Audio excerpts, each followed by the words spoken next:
Hello and welcome back to our channel. In this video, we're going to be talking about the use of has, have, and had. These are all important words in the English language, but they can be a bit confusing to use correctly. So, let's get started. Body. Let's start with have and has.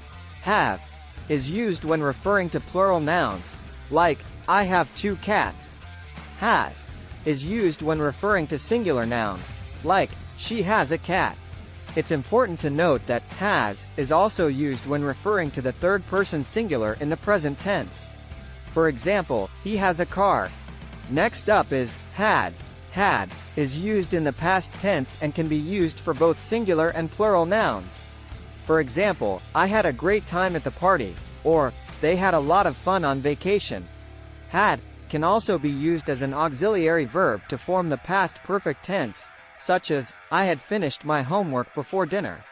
It's worth noting that has, have, and had are also used in various verb tenses, such as present perfect, past perfect, and future perfect.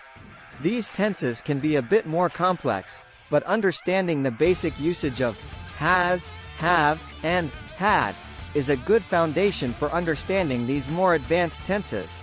Conclusion. So there you have it. A brief overview of the use of has, have, and had. While it may seem like a small detail, using these words correctly can make a big difference in your writing and speaking. We hope this video was helpful and informative for you. If you have any questions or comments, please leave them down below.